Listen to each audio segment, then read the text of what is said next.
Welcome to KSRI. Welcome to KSRI's Academy. And now let's get into the daily news headline analysis of 2nd September 2021. Split accounts to tax employee provident fund income. So the Finance Ministry has recently announced new IT rules 2021, which decided to split existing provident fund account into two separate accounts to operationalize the new tax and provident fund. The 25th Amendment of Income Tax Rule says that for the purpose of calculation of taxable interest, separate accounts will be maintained within the Provident Fund account during the previous year 2021 to 2022 and all subsequent previous years for taxable contributions and non-taxable contributions made by the person. Ladakh adopts state animal and state bird. Union Territory Ladakh had adopted snow leopard as its state animal and black-necked cranes as its state bird. Black-necked cranes are only found in Ladakh Changthang region, and snow leopards' IUCN status is vulnerable. Above normal rain in September, Indian Meteorological Department. So Indian Meteorological Department said that rain in September will be above normal, but this will not be sufficient to cover the 9% deficit in the Indian monsoon. All regions, including Northwest, Northeast, Central, and Eastern India, have seen deficits except for the Southern Peninsula, which experienced 8% surplus. And the reasons for August deficit were negative Indian Ocean dipole, characterized by warmer Eastern Indian Ocean, colder closer to the Indian coast. Then there were no significant depressions that would push rain rising from the Bay of Bengal. So the Central Equatorial Pacific was expected to show a cooling trend, which is in favor for the monsoon. The IMD has also adopted a dynamic modeling approach whereby the weather conditions are projected into the future by supercomputers, but it is not viable for short. It is only viable for short term and not viable for long range forecasting. 200 army personnel for Zapad exercise. So Zapad exercise, which is being held in Russia, is one of the theater level exercises, and it will focus primarily on operations against terrorists. Total number of 17 countries were invited, in which 9 countries are participating, and the remaining countries are observing countries.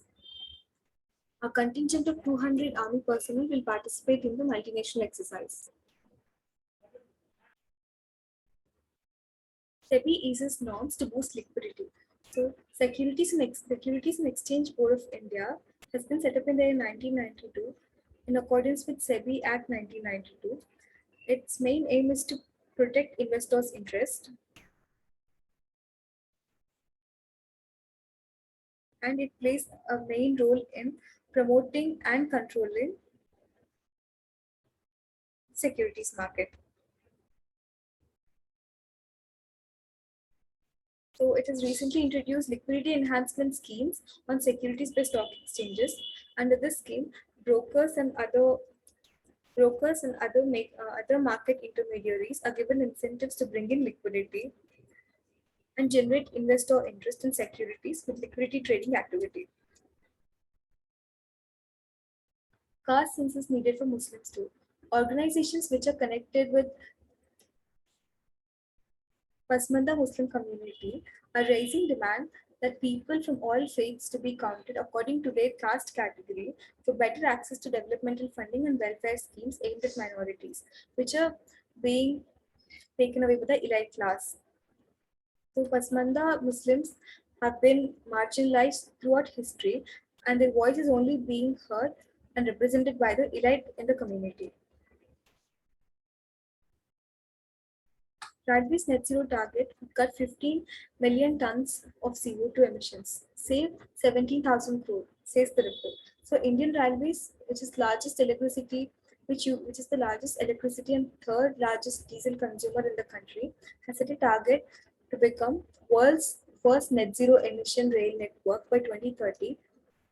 So it could lead to an annual emission reduction of at least 15 million tons of CO2, which could help meet 5% of India's nationally determined contributions target, as well as save rupees 17,000 crores in fuel costs per year. This is the Riding Sunbeams report. So Indian Railways will need to procure its own supply of clean electricity from solar and wind generators connected directly to rail network, or develop new grid-connected renewable projects to match the traction energy supplied by the electricity grid, says the report. So, uh, in order to achieve this target, India needs to set up solar and wind generators to replace the energy which is being supplied by electricity grid. So India Railways is also scaling up renewable energy plant, which includes tendering 3 gigawatts of solar projects this year, commissioning 103 megawatts of wind power. Thank you.